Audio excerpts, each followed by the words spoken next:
Hello, welcome once again to Stuff and Things, where I like to talk about stuffs and occasionally even things. I don't know what's going on there. I'm your good friend Bradley, and today is a pleasant Sunday Stuff and Things. And on this pleasant Sunday Stuff and Things, we have many stuffs and things to talk about. We are going to be continuing our reading from the epic Eye of Argon, or Argon, whatever the heck you say. I had some people who said, maybe not read that anymore, but plenty of other people who really enjoyed it, and I'm really enjoying it. So we're going to continue. It's short. We'll get through it quickly.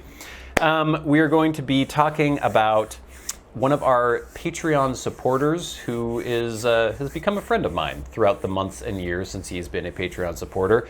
We will talk a little bit about last week's video, the Rickenbacker versus Telecaster shootout.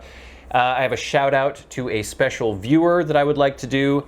We'll talk about the video that I just recorded that'll be coming up this week on Wednesday. Talk about the new series that started on SaTP. Some of your hashtag askstuffandthings responses had to do with that. We will also talk about a weird story that I meant to talk about maybe 2 months ago, but with all the craziness that's been going on in the world lately, it kind of got pushed to the wayside and I forgot all about it.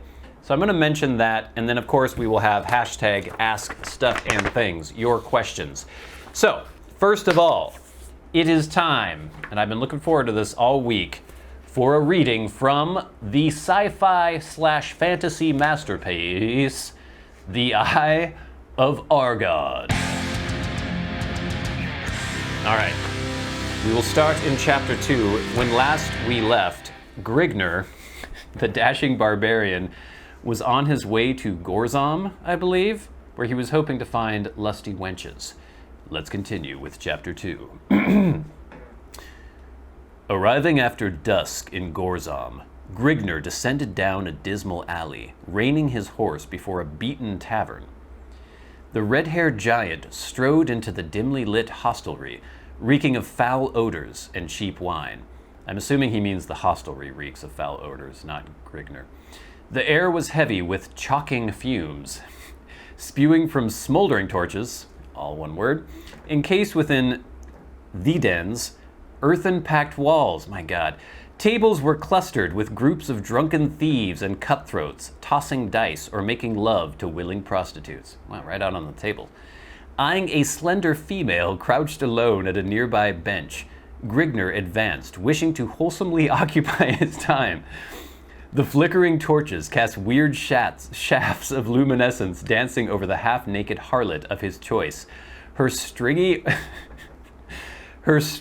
orchid twines of hair swaying gracefully over the lithe, opaque nose? What? As she raised a half-drained mug to her pale red lip, she does not sound comely. She does not sound like a comely wench at all. Her nose is see-through. Glancing upward, the alluring complexion noted The alluring complexion noted the stalwart giant as he rapidly approached. A faint glimmer sparked from the pair of deep blue ovals of the amorous female as she motioned towards Grigner, enticing him to join her. The barbarian seated himself upon a stool at the wench's side, exposing his body, naked save for a loincloth, brandishing a long steel broadsword, an iron spiraled battle helmet, and thick leather sandals. Okay, and thick leather sandals it should be, to her unobstructed view.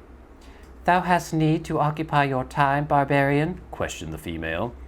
"Only if something worth offering is within my reach," stated Grigner, as his hands crept to embrace the tempting female who welcomed them with open willingness. How long is this chapter? All right. Oh, wow. Is this that long? Okay. We'll see how far we get.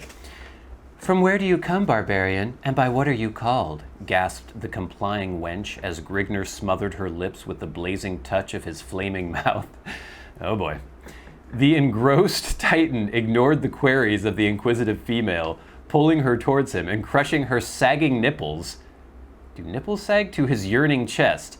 Without struggle, she gave in, winding her soft arms around the harshly bronzed hide of Grigner corded shoulder blades, as his calloused hands caressed her firm, protruding busts.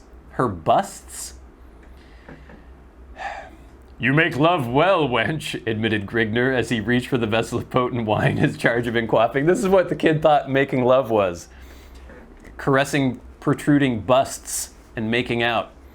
A flying foot caught the mug Grigner had taken hold of, sending its blood-red contents sloshing over a flickering crescent, leashing tongues of bright orange flame to the foot-trodden floor? What? Flickering crescent. Oh, he means a torch, but he's saying crescent instead of... Okay. Remove yourself, sirrah. The wench belongs to me. Oh no, this isn't Grigner. Remove yourself, sirrah. The wench belongs to me, blabbered a drunken soldier, too far consumed by the influences of his virile brew to take note of the superior size of his adversary. Grigner lithely bounded from the startled female, his face lit up to an ashen red ferocity, and eyes locked in a searing feral blaze towards the swaying soldier. To hell with you, braggart, bellowed the angered Accordion as he hefted his finely honed broadsword. The staggering soldier clumsily reached towards the pommel of his dangling sword. But before his hands ever touched the oaken hilt, a silvered flash was slicing the heavy air. The thews of the savage's lashing right arm bulged from the glistening bronzed hide as his blade bit deeply into the soldier's neck, loping off the confused head of his senseless tormentor. With a nauseating thud, the severed oval toppled to the floor as the segregated torso of Grigner's bovine antagonist swayed, then collapsed in a pool of swirling crimson. I believe that's a good place to stop for now. We will see what the aftermath of this bit of violence unleashes on Grigner in the next episode of The Eye of Argon. Until then, we will have to wait with bated breath. All right. As I mentioned, there is a Patreon supporter who you have heard much about on this show because we have read from his books many, many times at the beginning of each episode of Sunday Stuff and Things. And I don't know if I should even be saying anything about this, but he is not doing great health-wise. He's been hospitalized recently. I was actually trying to reach out to him because we were supposed to have a conversation.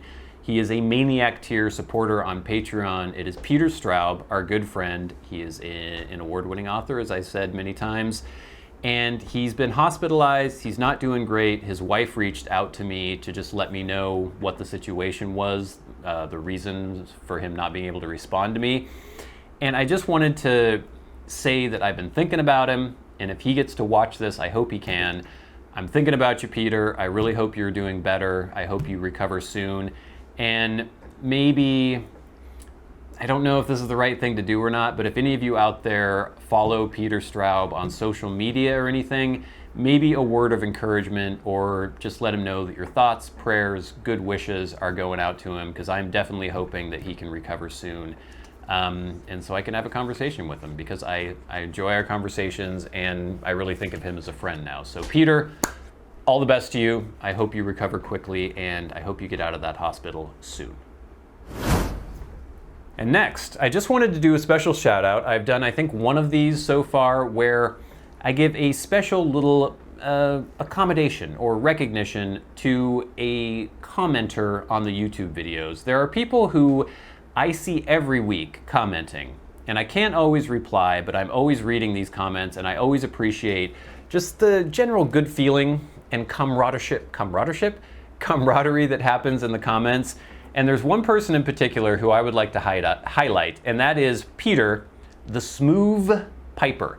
Peter is so nice and so generous, and I've watched some of his YouTube videos. He just seems like such a really genuinely nice guy, and he almost unfailingly will just write the most good-natured and encouraging comments on almost every video that I put out.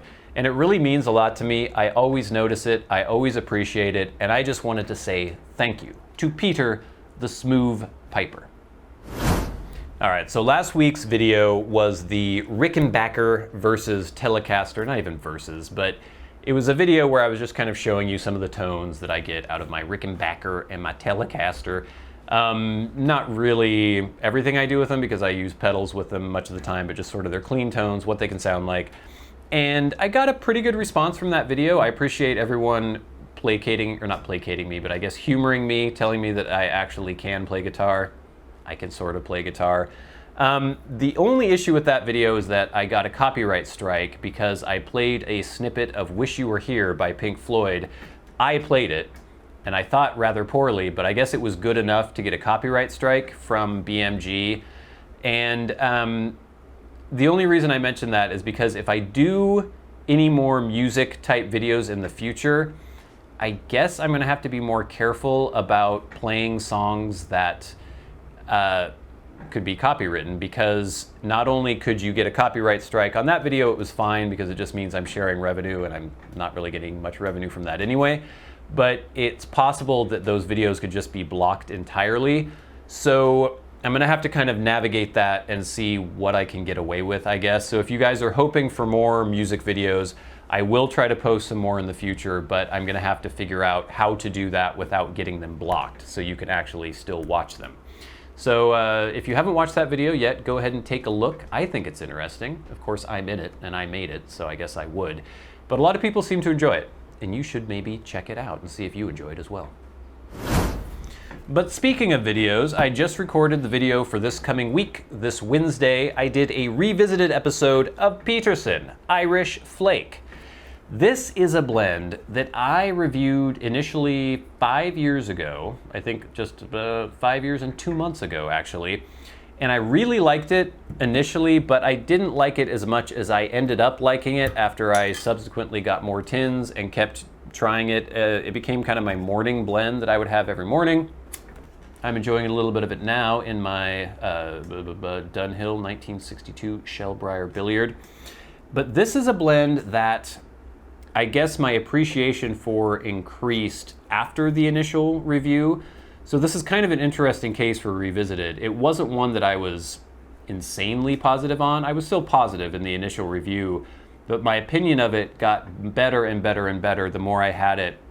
But then I hadn't had it for, I don't know, maybe 2 years? I don't know why I went so long without having this. I know it wasn't available for a while, and now this is a version. It is produced by Scandinavian Tea Group, and I don't want to spoil the Revisited of it, but it's pretty good. I'm quite enjoying it. And I don't know why I spent so long without having this, and I don't know why I've gone so long without having like a Darkfire / Burley kind of centric blend. That's something that I used to really enjoy, and I've just kind of let that fall away for a while, and I think I need to get back into that. I might get another tin of Solani, aged Burley Flake, things like that. It's quite good. This week we will also be continuing with the new series on Stuff and Things Plays. Many of you were able to guess what that series was going to be before I posted the first video, which was on last Wednesday, I believe. But it is Bloodborne, a From Software game. It's a game company or a software development company whose games we've enjoyed quite a bit on the channel, and Bloodborne is a classic of theirs. It was from 2015, kind of this dark gothic horror with a sort of cosmic horror bent to it as well. Just really cool game. I'm really enjoying it so far. And I already got some good responses from people who have enjoyed that series. In fact, I'm going to fold in some of the hashtag askstuffandthings questions that I got. I got one from Zach. Let me make sure I mark this off so I don't read it later. Zach says, "So excited to watch you get thrashed in Bloodborne. It is some top-tier FromSoft suffrage that really pays off in the end. On another game note, did you see the PS5 reveal? Was there any game that caught your attention?" Zach. Thank you, Zach, very much. I watched a little bit of the PS5 reveal. I think it looks weird, but I will probably end up getting it eventually. And the only other game that I really noticed or caught my eye from that reveal event was the fact that they are remaking Demon's Souls, which was the very first FromSoft game in the kind of Dark Souls Bloodborne lineage. And it was a game I've never played. It was on PS3. I never owned a PS3. And so the fact that they're remaking it has got me excited because I would like to play that on the channel, and I'm sure I probably will. And then also from Turf Smurf at BF Smurf 1974, he just says, "Great to see Kevin back." Kevin is always the protagonist in every FromSoft game, except for Sekiro, where you had to be Sekiro, the main character. "He's hardly changed, still up to his neck in monsters and out of his depth as well. Love the videos, thank you. Been looking forward to this playthrough since you hinted at its return." Thank you, Turf Smurf. Out of his depth, is he? Wait till you see the episode on Monday of this week and then Friday of this coming week. And then you can tell me whether or not Kevin is out of his depth.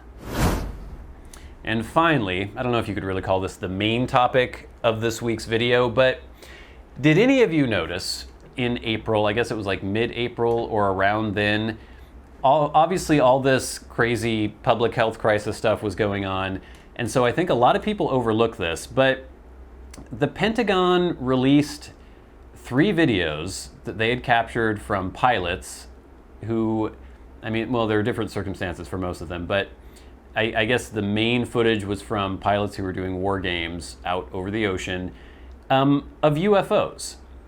And I guess that these videos had been leaked at one point, and oddly enough, well, let me just read this story, actually. I have a Forbes story up here. Where is this? Software update later. I don't want it later. Okay, stop it.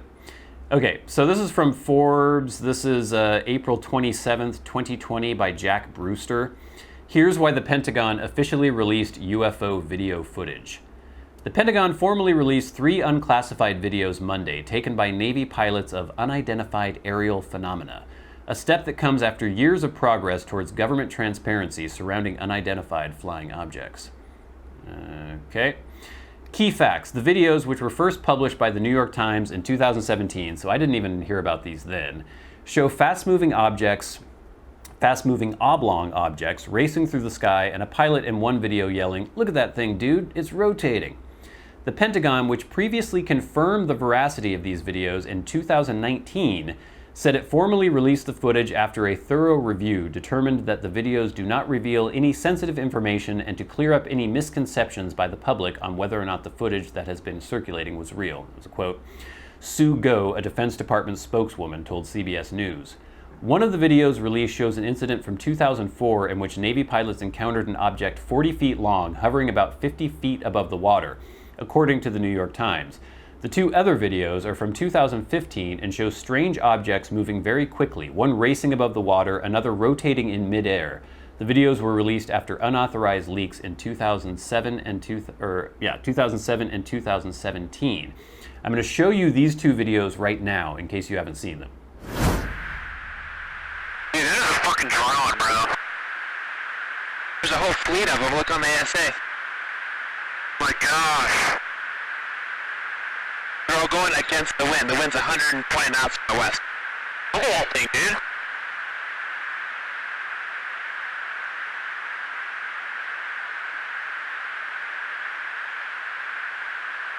That's not our LNS though, is it? It's not. That is the LNS, dude. Well, if there's like... Look at that thing. It's rotating.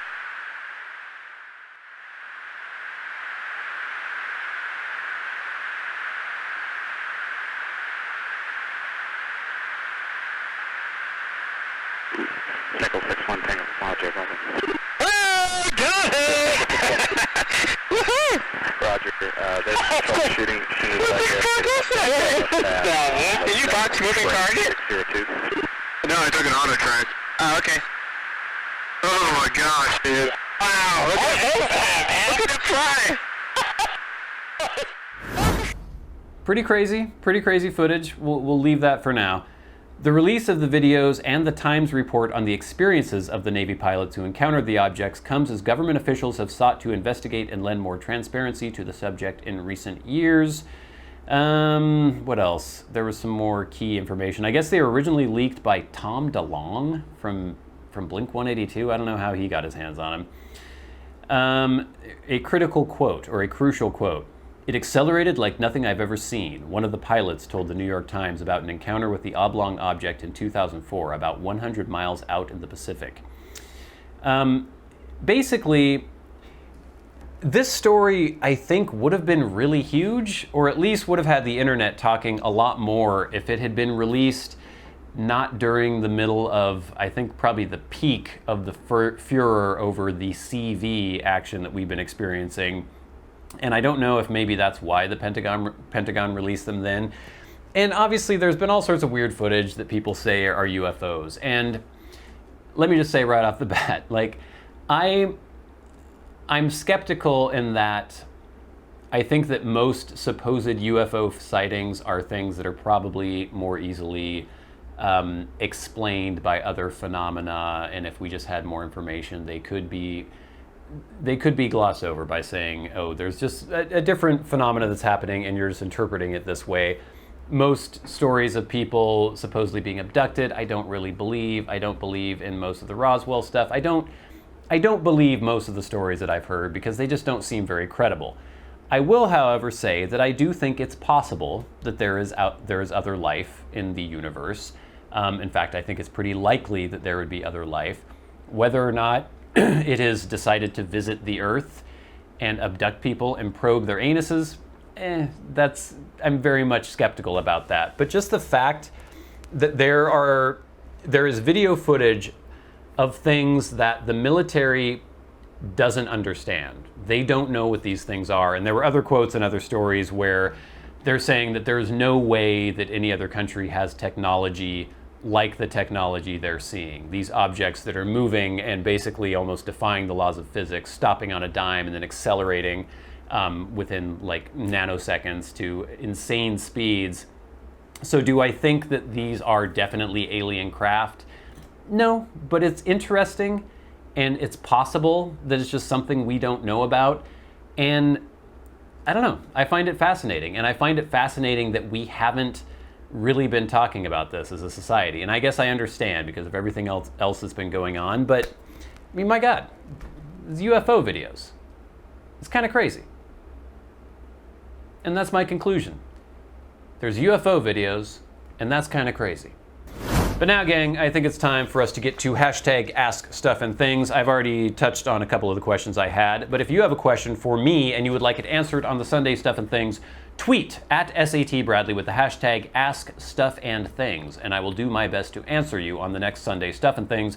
Also, if you are a Patreon supporter, you can write to me there. But first, via Twitter, we have Adam at Sports and Pipes. Adam says, I've been smoking a pipe for about 5 years now, but just realised that tongue placement completely changes the taste I get. I always associated resting the tip of the stem on the front of my tongue with a wet smoke, so I've kept my tongue pulled back out of the way. But with properly dried tea and a decent pipe, it seems like the way to Flavour Town. What do you tend to do? This is an interesting question, and it's one that I guess I never really thought about, but it's something I think I do instinctively. I don't put my tongue on the tip of the pipe stem. I tend to like roll it back in my mouth. Like even as I clench and I put the pipe there, I do kind of like slot my tongue away into the other side of my mouth because yes, if you are making contact with the stem of the pipe, just all the moisture that's on your tongue, all the saliva that's in your mouth, if you put the stem of your pipe to a wet object, capillary action is going to pull some of that moisture into your pipe. And you want to avoid that. So for me, yes, I do keep my tongue away. I do try to just not drool into the end of my pipe. I haven't noticed anything about sticking my tongue on the end and then, this all sounds really great, by the way, putting my tongue on the end of it and having an amazing flavor as a result of that. But in general, I do try to keep any moisture from my mouth from getting into the pipe. So thanks for the question, Adam. Zach, we answered. Turf Smurf, we answered. But Jack Warren, I guess that's going to be our last question this week. Jack, at Jack A. Warren 1 says, hey, whatever happened to that meerschaum pipe you were smoking last year? Haven't seen any updates on it in any of your videos recently. Curious to see how well the coloring has been going. I don't know where it is. I moved fairly recently, or I guess it's been about almost 2 months now. And I have yet to find it. I know it's somewhere. I know it's got to be in a box somewhere, but I can't find it. So I believe it was John who got that for me. I did really appreciate it. I really enjoyed it, and I know I will find it again and continue to appreciate and enjoy it, but I just haven't been able to find it recently. So that answers that question. And gang, I think that answers all the questions, and I think that brings us to the end of this Sunday Stuff and Things. But before the end, let's go and do the very best part of every episode, and that is where we think That is where we thank our Patreon supporters. Those who support the channel at $25 or more on Patreon, there's a link to my Patreon in the description box below, get a special shout out every week, and we totally, really appreciate your support. People like Ryan McFadin, MDoftheNorth, Kirk Crompton, Cody Striegler, oh I forgot, Private Eye for Kirk Crompton, Cody Striegler, Ryan Stauffer, corbynborbyn, and Glenn all help make this show possible.